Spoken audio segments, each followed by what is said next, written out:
Good morning. Appreciate everyone being here today.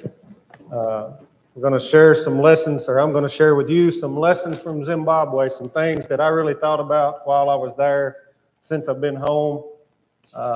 Some that would be good for us, some that were good for them. That's what I was telling somebody. There's a lot of things that we could bring back from there and make our lives less hectic and better, and then other things that it would just drive you insane to see the way they do certain things because you're not used to it. It's a cultural thing.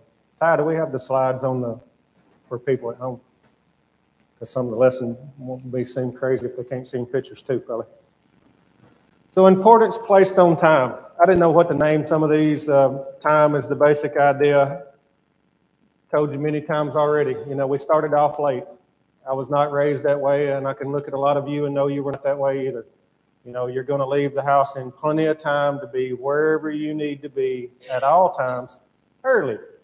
You know, I even work for a man that if we're 10 minutes early to a meeting, we're late because he expects you there before that. So if you're walking in on time, you sure enough get some, hard looks. And that's okay. I was raised that way. It's not a problem for me. I try to live that way. I like to be early. I leave in plenty of time everywhere I go. In case the car breaks down or anything else, at least you might still make it on time. It's not so much there. The running joke amongst themselves is, welcome to Africa. You're now on African time, which means we're going to set a time that service starts even, but that don't mean that's when we're going to start. I'm going to tell you when we need to leave or what time we need to be there, and I'll even tell you what time I'm going to come pick you up, but as Greg can speak for this, they probably wasn't going to be there at that time to pick us up either. It was going to be at least anywhere between 15 and 30 minutes later. So you kind of get used to it. But it did kind of change as we went on. The difference between sides of the country, there's some difference in that too, and they respect time a little more like we do. Or maybe shouldn't even say respect it, but they live kind of similar. But we can take it too far. And that's the part where I got to thinking, as much as it was driving me crazy the first few days about being late everywhere, I got to thinking about home and work.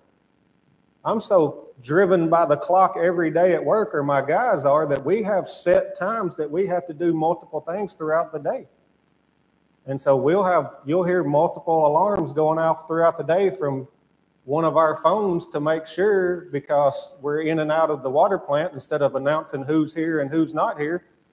If you're working that day, you may have the same 4 or 5 alarms set on your phone, and then somebody goes and takes care of that task when that time comes, or, however. And so we can take it too far. We can put too much value or place too much importance on time. So I feel like there's a happy medium. If you're going to set worship time for 10 o'clock or 9 o'clock like we do, be there at 9 o'clock. Get there on time to be ready. Get up early enough to be prepared. Prepare our minds. We always mention that we need to remove the worldly thoughts before the Lord's Supper, and I agree 100%. But you probably should have started doing that on the car drive in. Because if we've already been through an hour or two of a worship service and a Bible class, and then if you're just now going to decide to do that, not that there's anything wrong with saying it, because I say it too. Because maybe you did just get here, and maybe that's a good reminder, but we should do that already. We should already come in prepared. We should come in knowing what we're here for. I want to talk a little bit about this place. This is the first place I got to preach, and this was one of the day before was when we made the horrible car ride there and back on the bush road that tore the car all to pieces, and we were 3 hours late, and it was just a mess. And since we were so late, I didn't want to keep Grant from preaching because we already had him keyed up ready to go, so I decided to sit out because we were only going to have time for 2 of us. And so we let Grant go first, and then Eric made a very condensed talk, and I just kind of introduced who we were, and we went on about our day. So this is the Sunday after we arrived in the country, and this is called Intubani. Is the first place. Comfort works here on a weekly basis, and as you can see, it's very similar to like a goat shed or something. I mean, that's the building. That's where they meet every week. And it's about 10 feet wide, roughly, and about 40 feet long. It's hard to get a picture to get the whole thing in.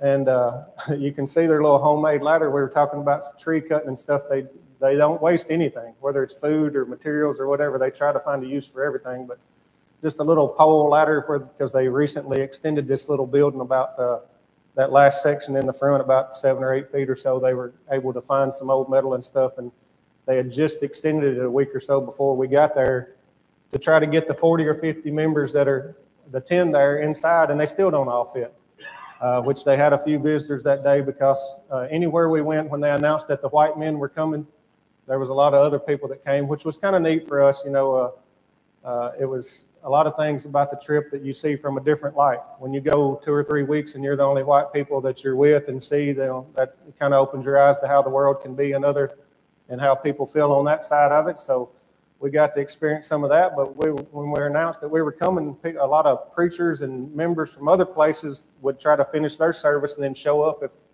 they knew we were still going to be there. So that was the case here. Had a few extra people, so they just sit out back behind it and stood down the sides.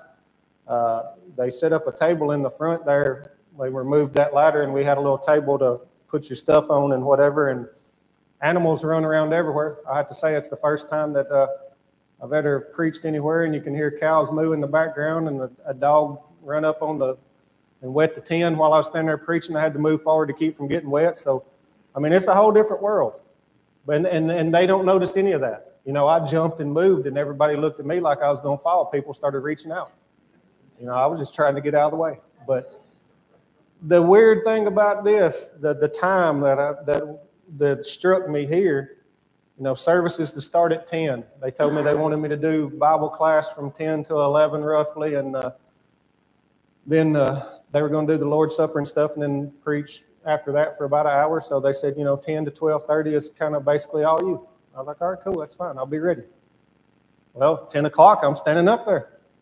And I'm like, y'all ready? He's like, no, not yet. That's all they would tell me. Anywhere I asked, they're like, no, not yet. And then they would go off, the men would go off and talk, and then they'd come back in just a minute, stuff like that. And I'm like, okay. Well, anyway, finally about 10:25, we get started. And so I finally just asked right before we started, I said, what is the holdup? Can anybody explain to me why we can't start? And they're like, yeah, so-and-so and so-and-so and so-and-so, they all walk. And since we all talk to each other, we know that they're coming and they're not here. And so they don't start till everybody's there. They communicate amongst themselves enough that they know who is traveling that morning. And so they don't start till they all get there because it could take you a little longer to walk, some hitch rides and things like that. So I thought, well, that's pretty neat because they don't change the service up any kind of way. Once we finally got started, he said, well, now you've got to 1 o'clock. I was like, well, we're probably going to trim this thing down, and I'm just not telling y'all that. But they just do what they do when they get started. And so I could appreciate that. And I thought that was something that, you know, maybe that's something I could work on because I am so clock driven that, you know, I watch it and you know, even when you're up here, anybody can attest to if you're up here speaking, that right there is always in your mind because you know we kind of on a schedule, but it's not always that way with them. And so, but a nice group of people I got to worship with. This is and I'll have to peek sometimes because I don't want to announce the wrong name. So Felabusi, Eric mentioned this, and I took it because I didn't have a picture of the building, and I didn't realize that. But this is kind of the terrain when we talk about we're going out to these bush villages and bush churches. This is just a couple turns or after we got off the main highway, and so we're just starting into the journey. And if you're sitting up close, you can barely see the power lines in the background. That doesn't always mean there's power. Even out in the bush, which there are no lines that run out once you get so far, but in a lot of the little bush areas, when you first start, the first few miles, I'd get to noticing that the power lines are still hanging, but what fed them is what's cut loose and missing. So it's like they didn't want to take it down. So some of the places doesn't have the power, and they do the rolling outages every day, the load sharing or bearing, whatever. That's a daily thing. We'd pull up to an intersection, even in the capital city, those traffic lights you're looking at may be working, but the people on the sides of you, if it's fed from a different direction, that may just be a free-for-all. So that was kind of interesting to learn, too. A lot of the hotels we stayed in, they would turn on the generator at night for us to be able to charge our cell phones and to see, to bathe and stuff like that because they knew we had been gone all day and it was their turn to be out of power from, you know, afternoon through the nighttime.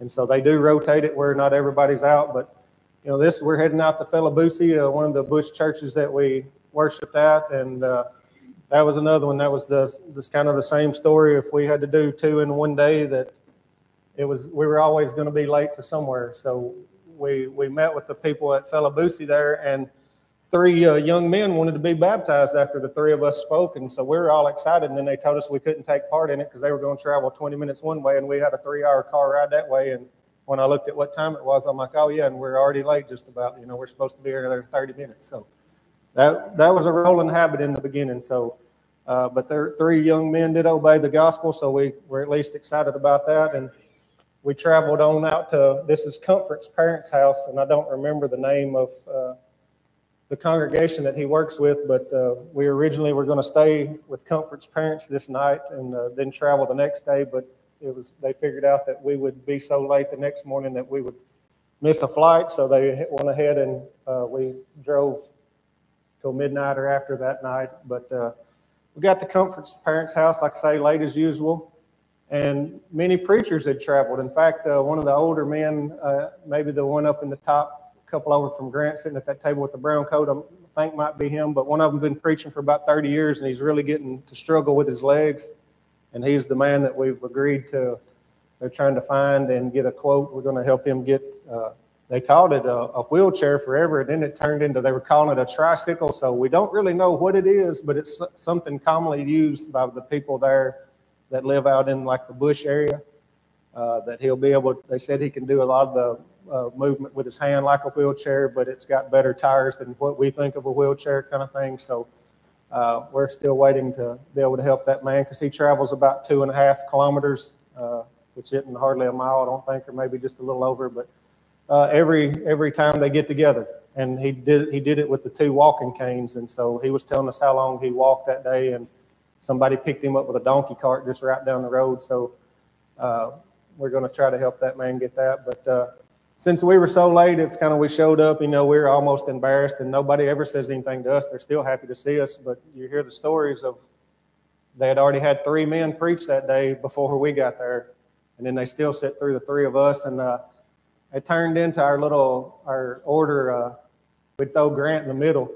That way he could change up his lesson. It could be as long as he wanted, and I just told him I'll finish up. I was like, because I can trim or add or whatever. I'll start telling some story for home if I have to fill up the time. But that became our thing. So I got to preach right up to dark, so I couldn't help it. I thought of Berkeley. I thought a lot of you every day, believe it or not. That was when we had those conversations in the car, we'd see somebody like, oh, that reminds you of whoever. But Berkeley always mentions the salt and light, and I took this opportunity, day number 2, and the sun is setting behind me, and I can see the glow on people's face.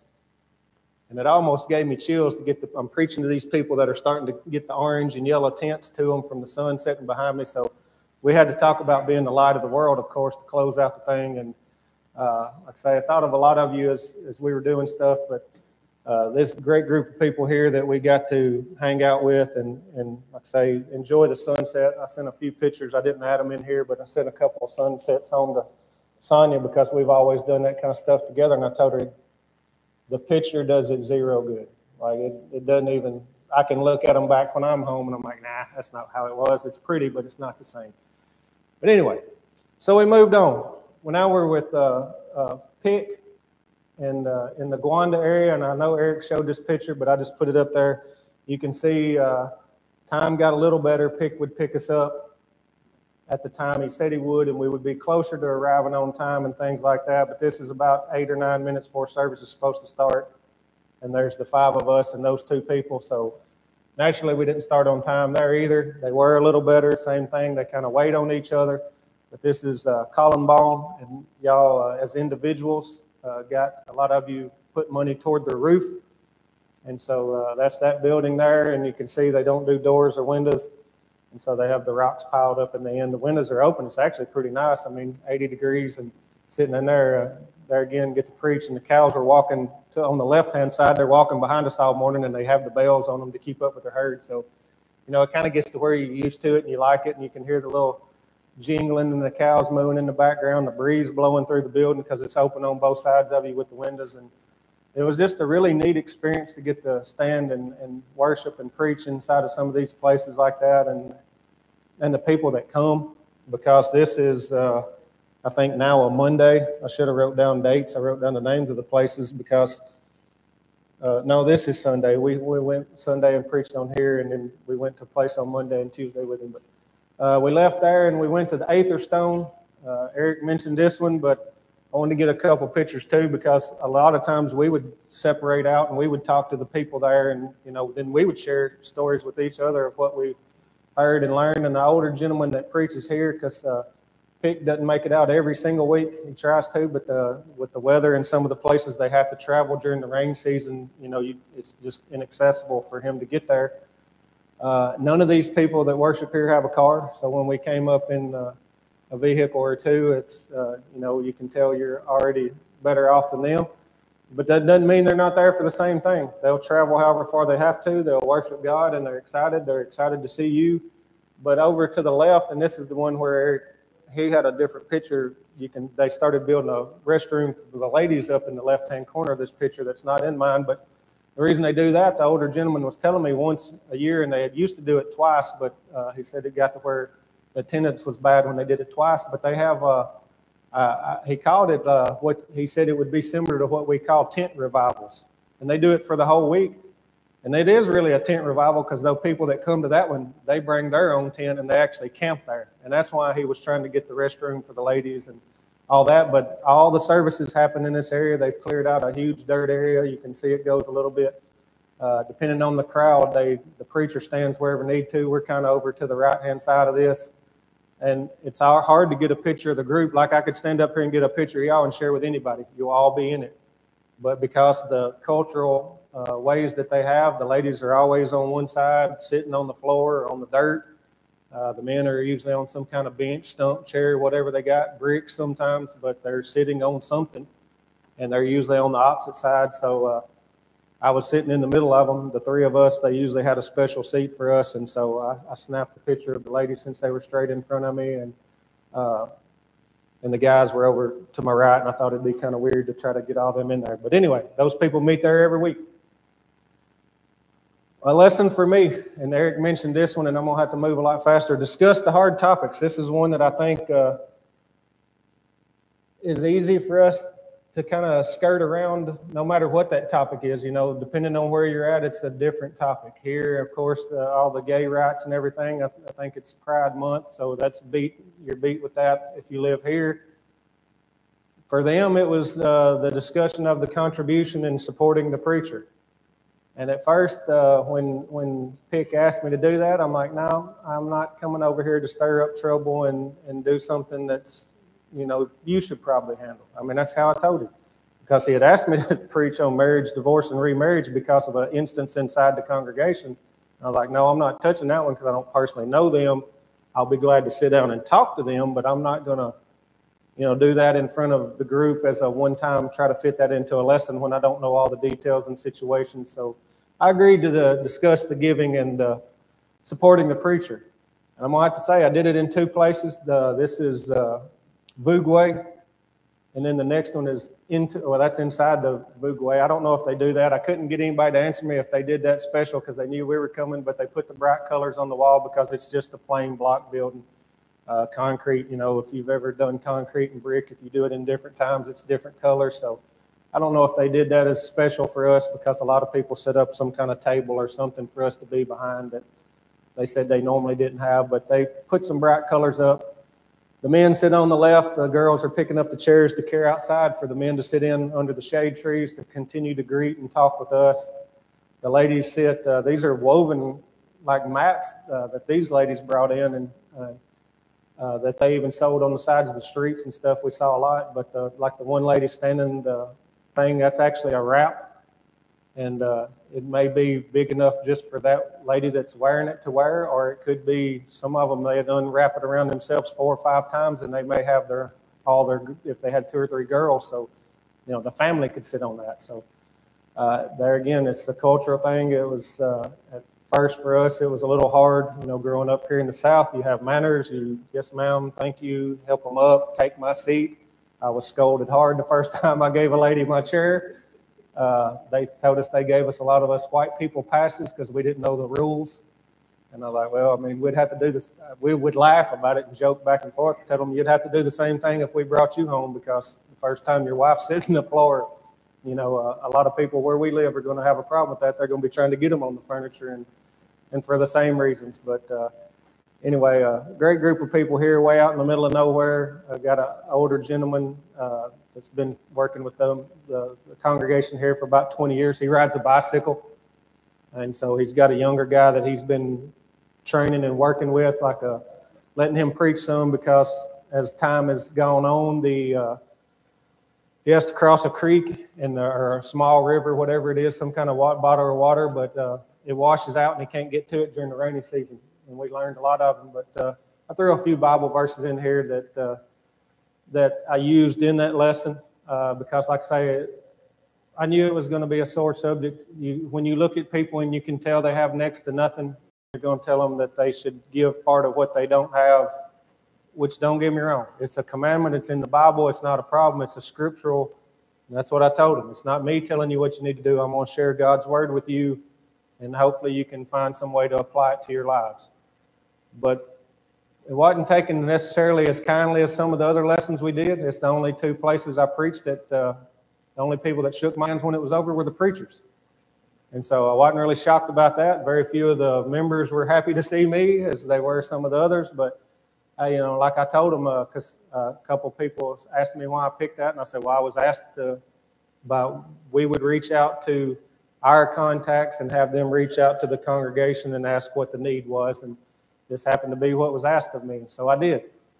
But I shared this one with them. Let the one who is taught the word share all good things with the one who teaches, and tried to explain to them it doesn't always mean money, because it's obvious that they're not as blessed with money as we are. So I stressed a lot throughout the lesson in both places that I did it, that, you know, the preachers travel a lot there, whether it's weekly or monthly or whatever, but a lot of these guys travel great distances to get there. So I said, you know, you could feed them a meal, you could give them something for the road to eat, you could put them up, you know, those kind of things you can share, and it not always be money. And so that seemed to be, when I would make those comments, at least a few people would look up instead of stare at the floor. They would at least make some eye contact and nod their head every now and then. But you know, it was hard, because I don't feel like we have to deal with that here. Just about any lesson that we ever teach here, you know, it's usually pretty well received, even if it's not maybe something that's popular or whatever. But, you know, I don't feel like I've ever, and I can't speak for Eric, but I don't know that I've ever noticed it and witnessed it, that when after he's had a lesson, we walk out and most of us walk by him and act like he's not even standing there. So that side of it, like I say, it was a little eye-opening to me, but it also made me think that that's what's needed. Sometimes we have to discuss the hard topics. Here again, a lot of ladies, and a lot of these you'll see that they are mostly women. I think Eric mentioned it last week. A lot of the men have to go to South Africa to get work, or even if they're working in the area they're at, because this is a Monday now, and so a lot of the men are at work. But they're very thrifty about everything. The big mat, and that thing was like a tarp, I thought at first, but they had taken all the meal sacks, flour sacks, whatever you want to take it, and they had sewn them together like 2 or 3 layers thick. That way it was pretty tough. And they'd spread that out, and as many women as could sit on it would, and the rest of them, you can see some of the ones on the other side, like I say, they're always carrying something to sit on with them. Even if they're walking down the street in the middle of town, a lot of the ladies wear those material wraps around them. That way, if they go somewhere and they have to sit down, they've got their chair with them, I guess. So because they do clear out, these people meet under a tree every week too. Pretty big group here. There was probably 70 or 80 people in all in this place, and so the dirt spot's pretty big. And since I was standing up getting ready to talk, I just snapped the people that are straight in front of me. These are some of the guys. In fact, I think maybe all the guys that day, because it was a Monday. The first one was with us. He works with Pick Some. The second guy is the young preacher there that's just kind of started, because there again they have an older preacher that works at this place and getting on up in years. And when we asked what his name was, he said, just call me Partner T. And, you know, all of them, just about their name has a story. And he said, well, my name in my village language means pardon in English. And he said, but none of the guys that are with you can say my name, so they all call me T. And so he had his own language, so he translated for me that day because I did that lesson there with them on giving and supporting the preacher. And so we made sure that they could at least understand, because they had asked for the lesson. He thought it was important enough that he spoke it in their village language instead of the Shona or Indabelli that was spoken at all the other places we went. About the fourth guy over was actually either a Pentecostal or a Methodist. I forgot which it was, but he had heard we were coming, and he wanted to come. He said he wanted to hear what the white preachers had to say about the Bible, so he showed up to listen to us. That was pretty neat because he stayed for 3 hours and listened to us. So we experienced some of that, and he told some of the men there that he would be back. So I don't know how that's turned out or if anything has come of that yet, but thought that was pretty neat that he was at least there to hear us and claimed he was going to keep trying. There again, another lesson or a verse I used in that lesson, Paul talking about being supported. And so I used that to help them understand. I used this a few places because some of the questions were, especially the first place I ever preached, they asked me what kind of connection we had and how we got there. So I explained that we support the men and whichever man was with us, and this is an example of where we get that, and so that we were just trying to help share in their work. And also always you had to stress that doesn't put us over them in any kind of way, because they understand elders and they wonder a lot about elders and studies on elders, and so we really had to stress that just because we're here and just because we're supporting your work, we're not trying to tell you what to do in any kind of way, that kind of thing. So I did that a couple of different lessons, but trust that God will provide. And this is a big one that was so obvious everywhere we went. We're out on some of the bush villages doing the door-to-door thing, which I think probably was all three of our favorite. I know it was mine and Eric's, and Grant probably may feel the same way. We did a lot of hiking up and down the hills, mountains, through the creek, whatever. But this is how they dry their grain. And this is at one house, and then I'm fixing to show you a picture of another house. So these people, they had a pretty good crop. They got all their corn. They just got a net where the goats can't get it. In fact, I run the goat off where I could get the picture without him jumping up and trying to bite a hole in the net. I said that. I'll skip these. And this lady, the next house, over in the corner, she had 2 5-gallon buckets. And so I just asked, I was like, is that her whole harvest of corn? And they're like, yeah. I said, well, we should do something about it. I said, we're planning on coming in this area tomorrow to a different set of houses. I'm like, I'll buy this lady some food and I'll bring it back tomorrow. And he said, no need. He said, you need to wait. And it's because of their culture, and this is back to some of the stuff we've talked about when we had questions on how we use the money over there. The picture I showed you with the 2 netfuls is, I don't know, maybe a quarter of a mile down the road, not very far. They're all in the same area anyway. And they said those people all help take care of each other. And he said, if anybody starves to death, it'll be all of them. He said, because they check on each other and they know how each other's harvest was. And he said, they will share to those no more to share amongst anybody. And that's why they didn't want me to go ahead and get this lady something. So I was like, okay, we'll do it your way. But this is the area where Robert's at, and I think maybe this is the group. This is Chip and Decky. It's a big group. There's 92 families, but this is like on a Tuesday or Wednesday. We preached there on Sunday, but then we did the door-to-doors, and they gathered back for an hour each afternoon to hear us again. So very dedicated people. They're, again, mostly women, but we've helped them a lot. So they wanted to make sure that we were there multiple times, and the people really got to talk to us and befriend us a little bit, because we have fed them on more than one occasion, and they were very thankful. In fact, everywhere we went, if we hadn't said it, they would ask us to, thank the people that we worship with and greet them and tell them that they were happy to know them. So people still searching. And this little lady is a flight attendant. Have no idea what her name is. I don't think either one of us ever asked, but it was kind of neat. We're, 15, 20 minutes away from our landing inside the country on the Air Zimbabwe. And we were on the back row. And the only 2 people that were behind us were them in their little flight attendant suits. And she kind of leaned up toward the crack because the flights, some of them were pretty empty and we could spread out. So Eric and Grant was actually on the other side of the plane. And she asked me, she said, why are you here? Because, of course, we're the only 3 white people on the plane. And so the way she asked it, I'm like, well, she don't want me here. And then, like I say, cultural differences. We learned that a lot. And so I told her, and she got really excited. And she got excited enough that I motioned for Eric. I'm like, hey, you should come over here and sit in on this. This lady right here is super happy that we're here preaching in Zimbabwe. And she was really excited when she figured out we had Grant and found out his age. But we had a long conversation with her. Oh, about Grant. My bad. I was like, what did I do wrong? I was looking, I thought I changed the picture. But no, that way we tried to get Grant married off many times. I have a whole separate live album of Grant and all his girls that wanted to get a picture with him. But this lady was a Pentecostal lady as well, and knew her scriptures, quoting them to us and asking us questions. And she said if there was a way, she would love to study. But of course, you know, we told her we could share contacts, but we were only a day or two away from leaving, I think, at this point. But wasn't able to get her in contact with anybody. But anyway, I thought this was going to be Gail. This is my laundry lady. That's why I took her picture. But Gail is a lady that works at this same place we stayed that came up to us there again because we're different. And when we told her while we were there, she said, oh, do you know Steve and Joe? We're like, well, Steve Klein and Joe Greer? She's like, that's it. They stay there. So as the 2 or 3 days go on, we don't see her much because, you know, we're gone out from 6 o'clock in the morning till dark, whatever, getting close to dark. But anyway, the last day we were checking out that morning, and she came up and she asked for some study material. So we have her in contact with Pick since he lives in that area, and I know he's met with her once. I haven't checked in to see how that's going, but they went out. I used this one just in here for me, the 11 disciples, and it's because the next pictures, the Great Commission. Eric used this last week, but he said he sent them out onto the mountain, or directed them to the mountain that they should go.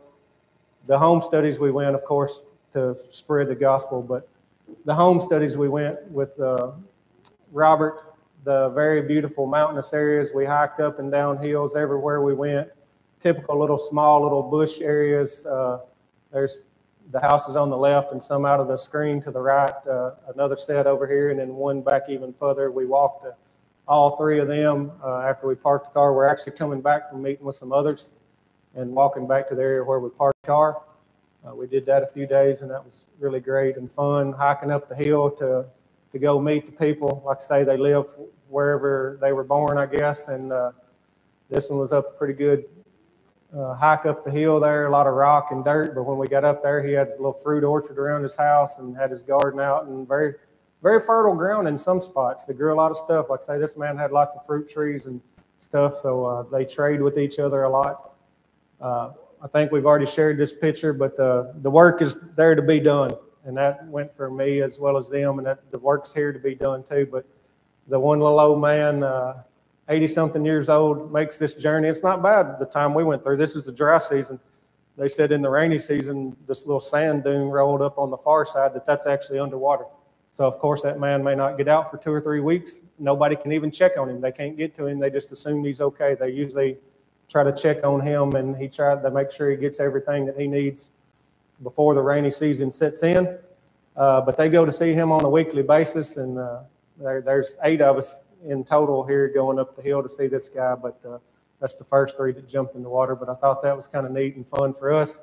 Never had to take off my shoes and roll up my pants to go visit somebody, so quite the experience. And then, of course, the fact that they're doing these little mini lessons, invitations, and home visits, checking on the sick and stuff on a regular basis, just to be a part of that. Same kind of thing. We're out doing our home visits the next day, a different area, but I took a picture of this one, the same setup kind of, but this is really sandy dirt and stuff, and so their stuff doesn't grow as well. There were spots that were almost similar to home, and in other spots it's kind of like being at the beach, and this was one of them. That's their long row where they plant their corn and stuff, but it's just sandy, gritty, not very fertile soil, but they do the best they can with what they have, and they don't really complain that much, believe it or not. This was pretty neat. This is in amongst 5, 6, 7 houses in a pretty small area, but it's a kiln. So they make their own bricks to build the houses. And so I had to snap a photo of that because as soon as I saw it, I knew what it was. And I said, is that like owned by somebody? And they're like, yeah, we don't really know, but we all use it kind of thing. And so if they have to do any kind of construction, they just fire that thing up and they make the mud and clay mixture, whatever, and they cook their own bricks for construction. So that's, you know, I don't know, a little small community. I don't know really what they call them. It doesn't do it any justice, but a lot of you have asked about the bush road, so I picked one. Of course, normal cows walking across the road everywhere. They have more rights than the people do there, I think.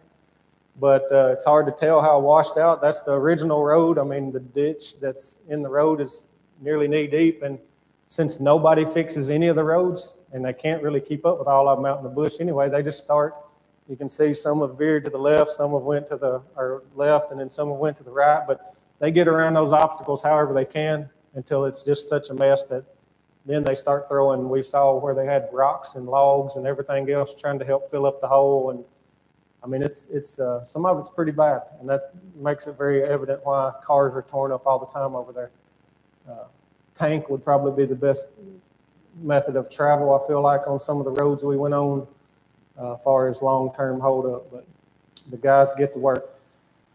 I just want to leave the thought with you of, there is work to be done everywhere. Of course, we wanted to share with you because it's thanks to your giving that we were able to go over there and even meet these people, and we're able to support them on a weekly basis. But there's a lot to be done here. There's a lot that I know I need to do. I mean, the way they do those home visits, that's the first thing I told Eric.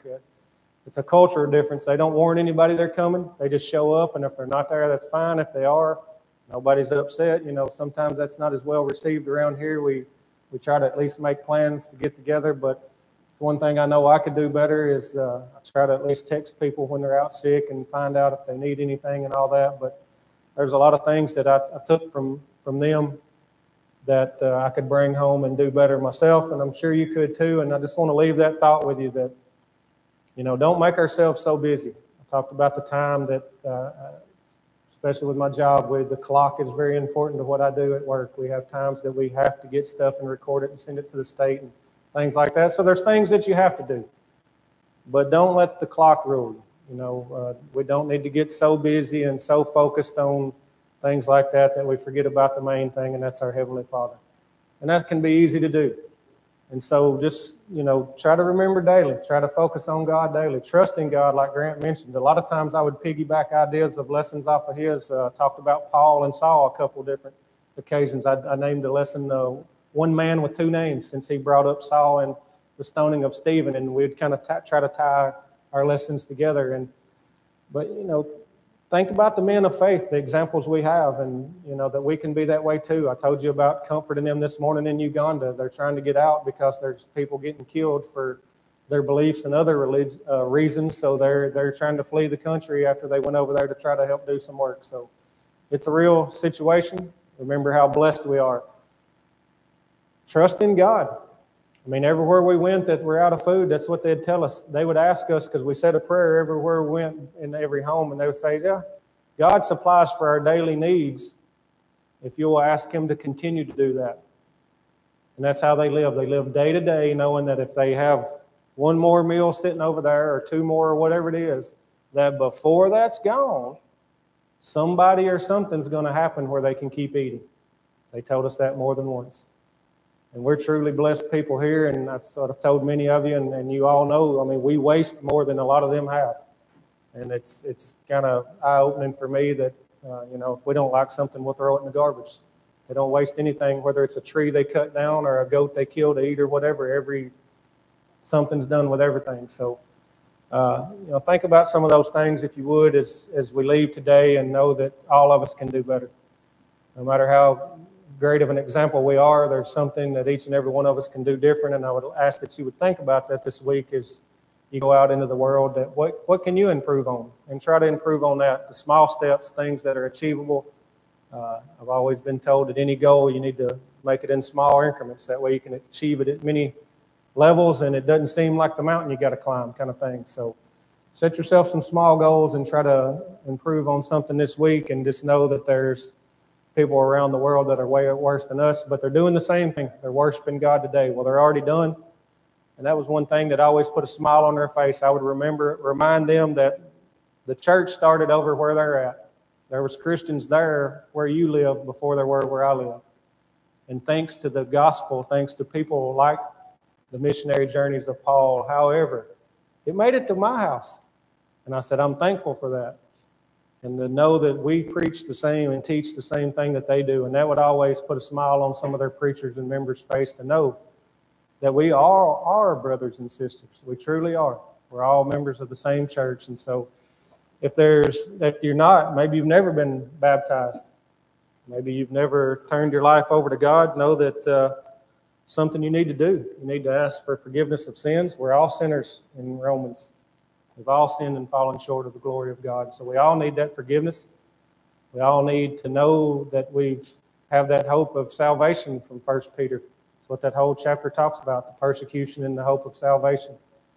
And we all need that. So if you've never named the name of Christ, I'd like for you to think about it this morning. We do that before we leave. And we can get you into the body of Christ. Or maybe you are a member of the church and you've fallen away and you need the prayers of the church. Or whatever your need might be, we ask that you would take care of that as we stand and sing this invitation song.